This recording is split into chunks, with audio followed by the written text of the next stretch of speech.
अयोध्या कालिकुलालय की इस वार्ता में आप सबका हार्दिक स्वागत है। कल से हम लोग पुरस्चरण के विषय में वार्ता कर रहे हैं। आज उसी क्रम को आगे बढ़ाएंगे। पहले थोड़ा भगवान नाम स्मरण हो जाए।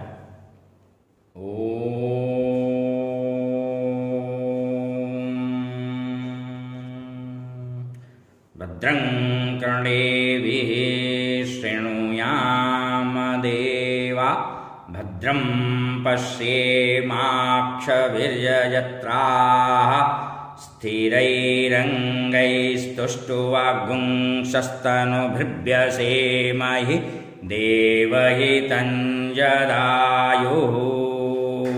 हरि ओम तत्सत। हरि ओम तत्सत।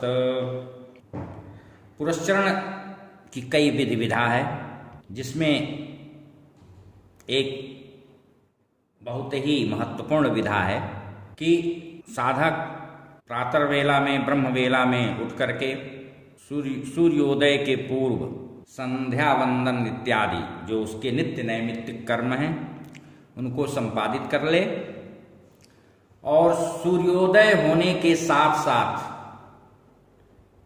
वह अपने मूल मंत्र का मंत्रराज का जप प्रारंभ कर दे और अगले दिन सूर्योदय तक वह अनवरत निरंतर जप करता रहे। और ऐसे कक्ष में हो जिसमें कोई सामान न हो, वह उसमें घूमते टहलते भी जप कर सकता है, लेकिन मंत्र जप का क्रम कहीं से टूटना नहीं चाहिए। और लवशंका या शौच इत्यादि भी न जाए, भोजन इत्यादि भी न करे। अबाध गति से ध्यान पूर्वक केवल जप ही चलता रहे, उसमें कहीं से कोई व्यतिक्रम न हो। बहुत कठिन विधा है और सबके लिए, सबके शक्ति सामर्थ्य से बाहर की चीज है, लेकिन बहुत ऐसे संकल्पवान दृढ़ निश्चयी साधक होते हैं जो इस पुरस्चरण को भी मनोयोग के साथ तत्परता पूर्वक संपन्न करते हैं। ग्रहणों में भी पुरस्चरण किया जाता है, चाहे वह चंद्र ग्रहण हो या सूर्य ग्रहण। ग्रहण काल में मोक्ष पर्यंत किसी समुद्रगामिनी नदी में नाभि भर जल में खड़ा होकर के अनवरत जप किया जाता है। किसी एक ही मंत्र का जप किया जाएगा और ग्रहणोपरांत पुनः स्नान करके घर आकर हवन तर्पणादि भोज इत्यादि कार्य संपादित किए जाते हैं। इससे भी मंत्र जल्दी सिद्ध होते हैं। मंत्रों का निरंतर जप किया जाए और यहां तक कि शौचाशौच अवस्था में भी चलते फिरते हमेशा सोते उठते बैठते अजपा जप का अभ्यास किया जाए, तो इससे और शीघ्र मंत्र सिद्ध होते हैं। पुरस्चरण करने के लिए हमने बताया स्थान इत्यादि। कुछ पुरस्चरण मंत्र सिद्ध वृक्षों के नीचे भी किए जाते हैं, जैसे अप्सरा इत्यादि कदम्ब के नीचे, यक्षिणियां वटवृक्ष के नीचे। कुछ यक्षिणियां हैं जो कदली वन में, कुछ देवता हैं जो वटवृक्ष के नीचे, कुछ देव हैं जिनका पीपल के वृक्ष के नीचे, कुछ का आंवले के पेड़ के नीचे भी पुरस्चरण करने का विधान है। वटवृक्ष के नीचे कुछ देवता ऐसे हैं जो शीघ्र सिद्धिप्रद होते हैं। दक्षिणामूर्ति शिव का पुरस्चरण बटवृक्ष के नीचे अत्युत्तम होता है। कार्तवीर्यार्जुन का आंवले के वृक्ष के नीचे पुरस्चरण किया जाना बहुत ही लाभप्रद होता है। आंवले की बलि भी दी जाए तो और उत्तम।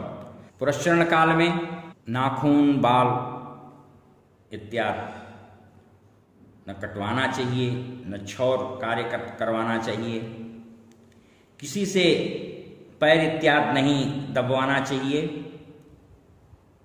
बाल नहीं बनवाना चाहिए, तैल मर्दन नहीं करवाना चाहिए, उबटन इत्यादि नहीं लगवाया जाता, दूसरे का अन्न भरसक ग्रहण न किया जाए। ये सब बहुत ही अनिवार्य नियम होते हैं। कल कुछ तर्पण के विषय में भी मैंने संक्षिप्त रूप से संकेत किया था। मैं आज कुछ विस्तार के साथ उस पर प्रकाश डाला जाए। तर्पण दुग्ध, घृत, शहद अथवा गंधोदक जल में चंदन इत्यादि सुगंधित पदार्थ मिला करके करना अच्छा होता है। ये सारी चीजें कामना परक हैं और कामना भेद से काला गरु या काला अगर, शहद, लाल चंदन सम्मोहन वशीकरण प्रदान करता है। चंदन मिश्रित जल सौभाग्यप्रद होता है। केसर मिश्रित जल का तर्पण भी वशीकरण हेतु होता है। शर्करा युक्त जल के तर्पण से विद्या की प्राप्ति होती है। कर्पूर सहित जल के तर्पण से आकर्षण बढ़ता है। गोरोचन मिश्रित जल मुक्ति प्रदायक साबित होता है। पुरस्चरण या अनुष्ठान में यह पूरा का पूरा प्रयास साधक के द्वारा किया जाना चाहिए कि अनुष्ठान यानी पुरस्चरण कभी भी हीनांग न हो। और पुरस्चरण अनुष्ठान में कल भी मैं संकेत किया था, दीपस्थान अथवा यानी कूर्म चक्र शोधन यह भी किया जाता है, लेकिन हर जगह इसकी आवश्यकता नहीं पड़ती है।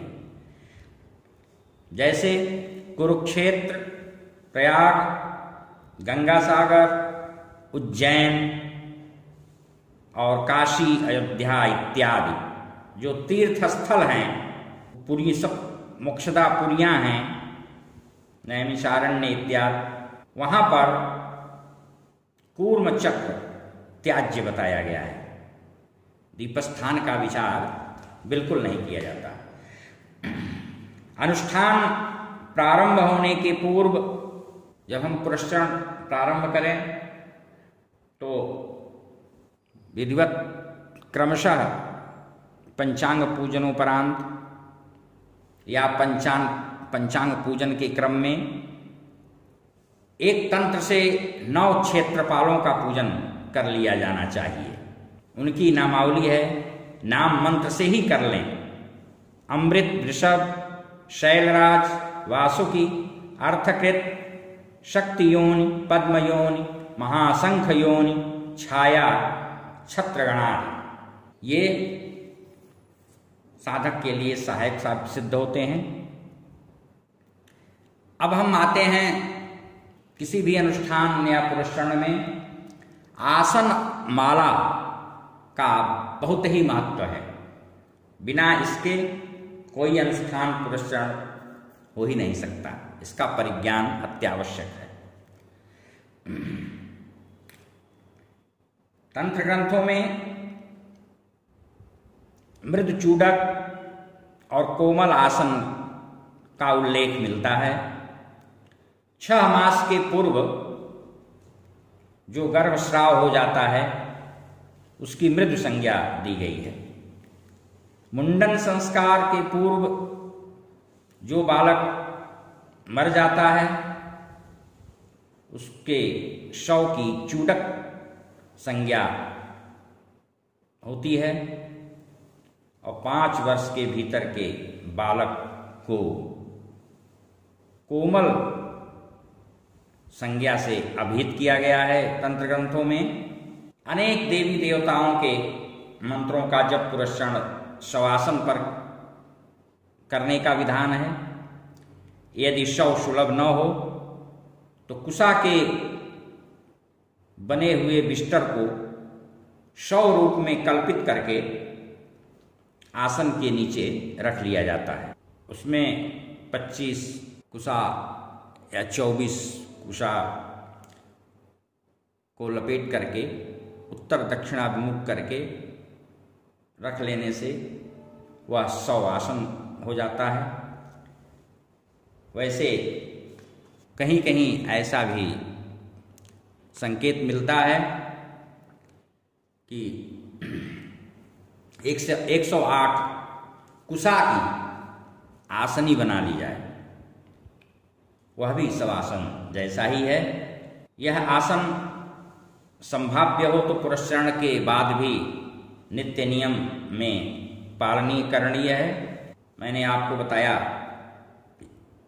इसकी एक अन्य विधि भी अभी बताया हूँ। उसमें एक चीज यह बहुत जरूरी है कि कुशा जो हो वो जड़ सहित हरा कुशा हो। 25 की संख्या में जड़ सहित हरा कुशा लेकर के उसको वामावर्त लपेट लेना चाहिए और वह बिस्तर कल्पित शवासन का कार्य करता है। आसन के और भी प्रकार हैं, वह सब काम्य प्रयोगों को ध्यान में रख करके बताए गए हैं। भेड़ के बाल का जो कंबलासन होता है वह साधना में बहुत श्रेष्ठ होता है। उनका आसन भी अच्छा होता है। ज्ञान की सिद्धि हेतु कृष्णाजिन यानी कृष्ण मृगचर्म, व्याघ्र चर्मासन और मंत्र सिद्धि हेतु कुशासन यह अधिक प्रशस्त है। कुशासन पर वस्त्र बिछा करके साधना करने से रोगों का शमन होता है। योगिनी तंत्र के अनुसार जो अदीक्षित हैं, गृहस्थ हैं, ब्रह्मचर्य का पालन नहीं कर पाते हैं, उनको कभी भी कृष्ण मृग चर्म आसन पे नहीं बैठना चाहिए। इस पर केवल ब्रह्मचारी, वनवासी एवं जो भिक्षुक है, जो साधक भिक्षुक करपात्री है और मधुकरिया है, मांग करके भोजन प्रसाद पा करके रातों दिन केवल अनवरत अनिश जप तप ही करता है, विरक्त है, उसको बैठने का अधिकार है, उसे बैठना चाहिए। आगम कल्पद्रुम के अनुसार मेष यानी भेड़, व्याघ्र, गज, कुष्ठ और सर्पासन ये खटकर्म में विहित हैं। चितकबरे व्याघ्र का चर्मासन यदि मिल जाए तो काली और भगवान शरभ के उपासक के लिए बहुत ही उत्तम होता है। उस पर जप करने से वाक् सिद्धि भी प्राप्त होती है और कोई हिंसक जीव जंतु साधक के अगल बगल, उस आसन के अगल बगल नहीं आते। वल्ली व्याघ्र चर्म बहुत ही दुर्लभ है, लेकिन शीघ्र सिद्धिदायक होता है। धूसर साधक को त्रिकालज्ञ बनाता है। धूसर वर्ण का व्याघ्रासन, व्याघ्र चर्म साधना में सद्य सिद्धिप्रद माना गया है। आसन के बाद माला का बहुत ही महत्वपूर्ण स्थान है। माला ही साधक का सबसे बड़ा अस्त्र होता है और उस माला को बहुत ही गुप्त रखना चाहिए। यहाँ तक कि गुरु को भी नहीं दिखाना चाहिए माला। माला के भी 3 भेद हैं, वर्णमाला, मणिमाला और करमाला। माला 108 या 54 दाने की होती है।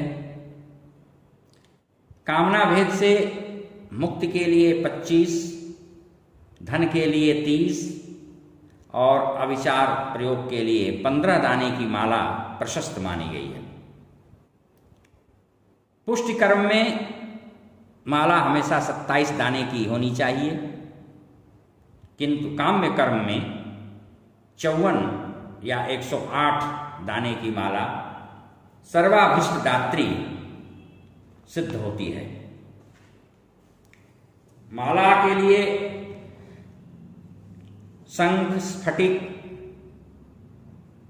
पद्माक्ष, रुद्राक्ष, पुत्रजीवी, मूंगा, मोती आदि प्रशस्त बताया गया है। शंख श्रीप्रद, स्फटिक ज्ञान मुक्तिप्रद, पद्माक्ष श्रीप्रद पुष्टिकारक, पुत्रजीवी पुत्र एवं पशु धन धान्य की समृद्धि के हेतु, मूंगा की माला सौभाग्यप्रद और वशीकरण के लिए प्रशस्त है। मोतियों की माला चंद्रमा के जप के लिए और सर्व संपदा है, और कुशा की माला साधक के पापों का नाश करती है और सभी कामनाओं मनोकामना की संपूर्ति हेतु स्वर्ण या चांदी की माला बहुत ही लाभदायक सिद्ध होती है। देवी देवता और मंत्र कामना के भेद से मालाओं में भिन्नता होती है। काली की उपासना में दंतमाला, तारा की उपासना में नरशंख माला। नरशंख कहते हैं मनुष्य के अस्थि को, और वह तारा के जप के लिए ललाट की अस्थियों की माला बहुत ही प्रशस्त होती है। छिन्नमस्ता के जप में भी नरस्थि माला और त्रिपुर सुंदरी की उपासना में लाल चंदन की माला। ललिता बाला का भी जप इस पर आप कर सकते हैं। भैरवी की उपासना में स्वयं उगे हुए वृक्षों के फूलों की माला उत्तम होती है। मातंगी की उपासना में गुंजा की माला, सुमुखी का भी जप गुंजा की माला पे किया जाता है। भगवती धूमावती के जप के लिए खरदंत की माला, खर कहते हैं गधा को, गधा के दांत की माला। वैसे धूमावती का मारण प्रयोग का जब जप करते हैं तो सर्प की अस्थि की माला पर भी कर सकते हैं।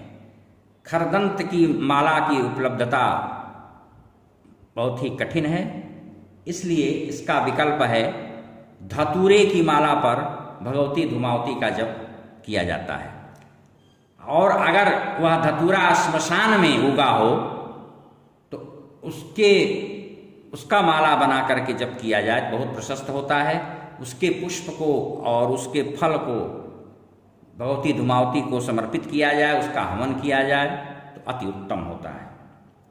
भगवती पराम्बा पीताम्बरा, जिसको बगलामुखी कहते हैं, उनका जप हरिद्रा की माला पर होता है। लक्ष्मी का जप कमल की माला पर होता है। सरस्वती और भुवनेश्वरी का जप स्फटिक की माला पर सद्यः फलप्रद होता है।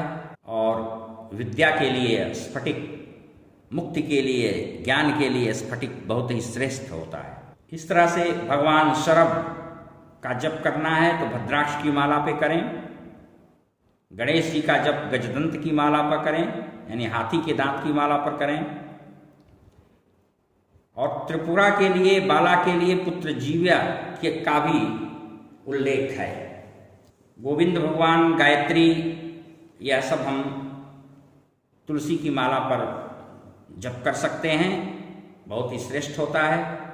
जैसा कि मैं पहले बता चुका हूं, धातुओं की माला जो होती है, रत्नमाला, स्वर्णमाला और रौप्य यानी रजत चांदी की माला, यह सभी देवताओं के जप के लिए उत्तम मानी गई है।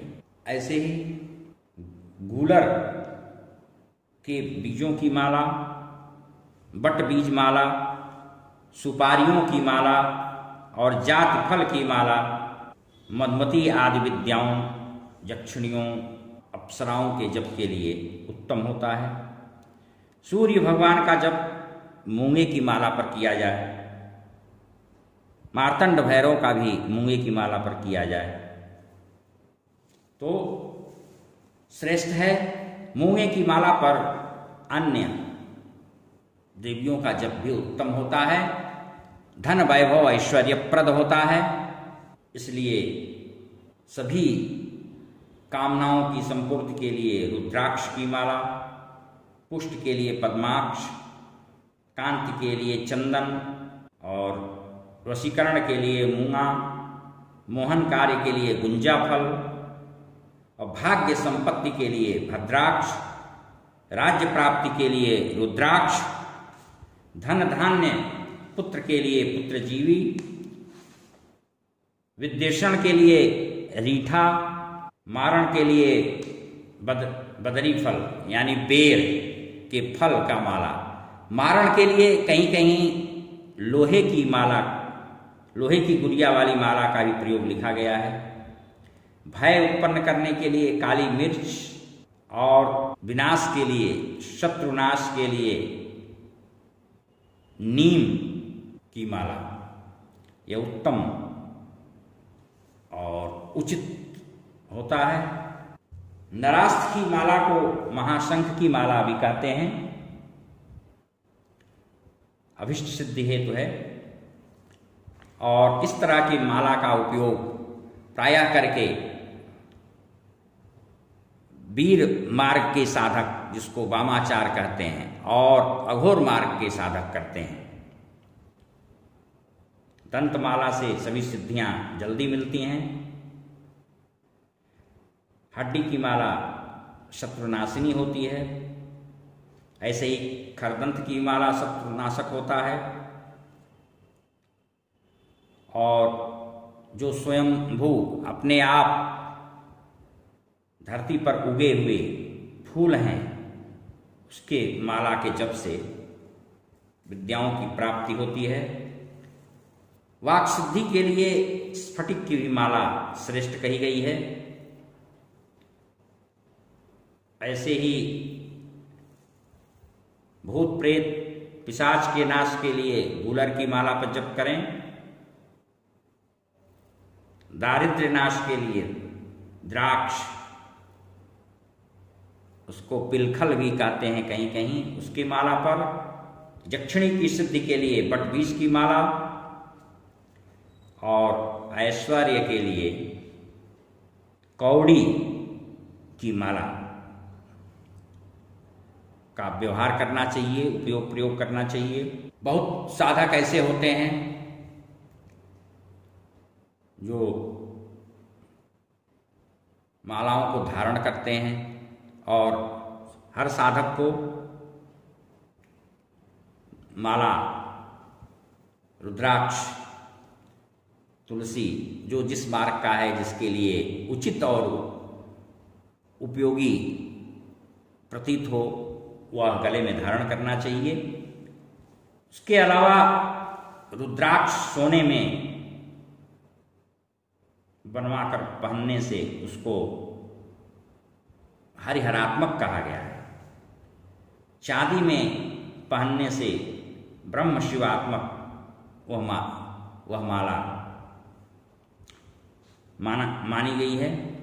एक चीज का हमेशा साधक को ध्यान रखना चाहिए और हर व्यक्ति को यह जानकारी रखनी चाहिए कि देवियों का जप रुद्राक्ष की माला पर दिन में कभी भी नहीं करना चाहिए। रात में देवियों का जप रुद्राक्ष की माला पर हम कर सकते हैं। यदि दिन में रुद्राक्ष की माला पर कुछ दिन तक देवियों का जप करें तो मन में विक्षोभ उद्वेग पैदा होने लगता है। इसलिए कभी भी रुद्राक्ष पर दिन में शक्ति के मंत्र का जप न करें। इससे साधक की दुर्गति होती है। और यह भी बहुत आवश्यक है, जो आमनाय भेद से उत्तरामनाय के साधक हैं उनको कभी भी पुत्रजीवा की माला पर जप नहीं करना चाहिए। तारा काली का जप शंख की माला पर कभी न जपे। कोई भी माला जप के लिए अगर हम लेते हैं तो उस माला का संस्कार किया जाना बहुत जरूरी होता है और संस्कारित माला पर ही जप करना चाहिए।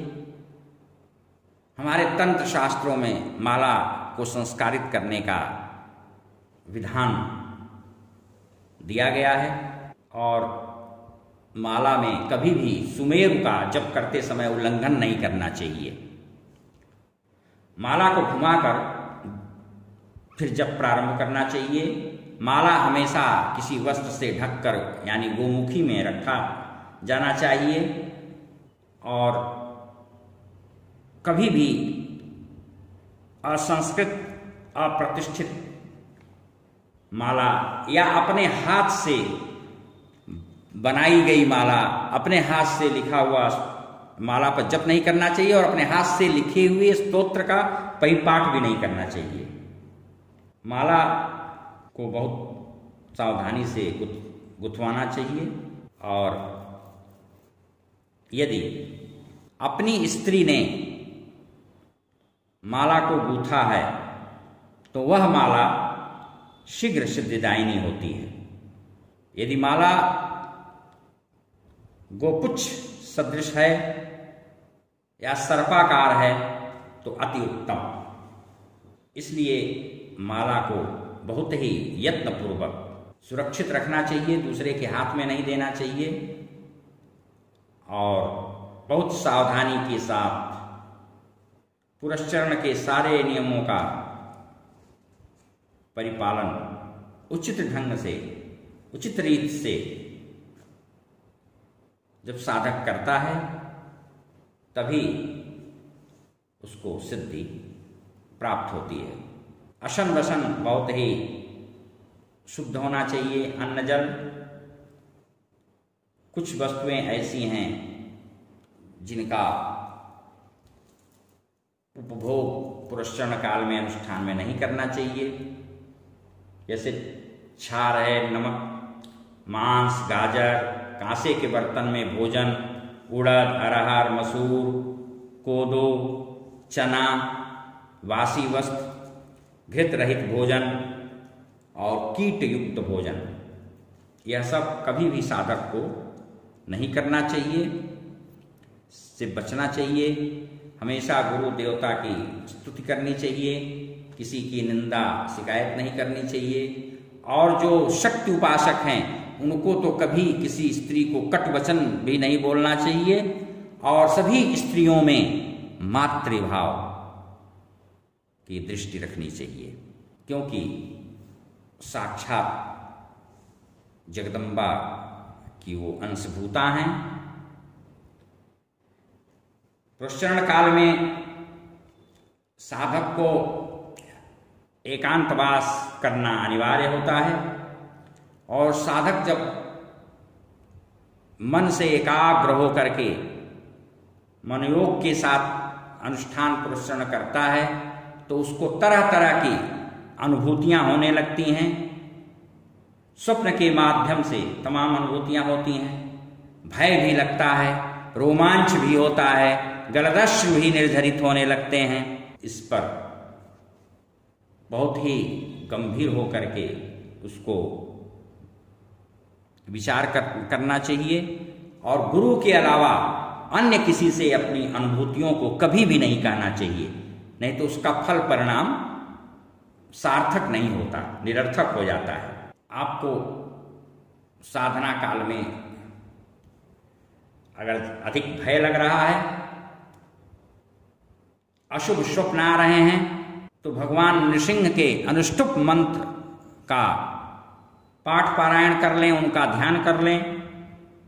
वह न आता हो तो केवल दोनों हाथ उठा करके जय नृसिंह जय नृसिंह जय जय नृसिंह ऐसा बोल लें, उनका ध्यान कर लें, तो भय और अशुभ स्वप्न का फल शुभ में बदल जाएगा, भय समाप्त हो जाएगा। भैरव भगवान की आराधना करने में आपको अधिक भय की प्रतीति हो रही है, तो आप तुरंत बिना किस विलंब किए शांताकारं भुजगशयनं पद्मनाभं सुरेशं विश्वाधारं गगनसदृशं मेघवर्णं शुभांगं लक्ष्मीकान्तं भवभयहरं इत्यादि श्लोक का वाचन करें 2-4 बार और लक्ष्मी नारायण का ध्यान करें, उनको हृदयस्थ करें, आज्ञा चक्र पर उनका कुछ देर ध्यान करें, तो आपका भय समाप्त हो जाएगा। मंत्री जो साधक है उसके अंदर अपना प्रभाव दिखाते हैं, सिद्ध होने लगते हैं, और जब सिद्ध होने लगते हैं तो साधक का चित्त बहुत उत्फुल्ल प्रफुल्ल होने लगता है, साधक प्रसन्न चित्त होने लगता है, उसके अंदर धैर्य, दाक्षिण्य, संतोष इत्यादि भाव पैदा होने लगते हैं, वह अल्पभोजी होने लगता है, नींद इत्यादि उसे कम आती है। साधक को दिन में तो कभी भी नहीं सोना चाहिए, और तरह तरह के शुभ संदेश उसको मिलने लगते हैं। बस आज इतना ही, इसके अनंतर अगला क्रम फिर कल। ओम हरि ओम, शांति शांति शांति।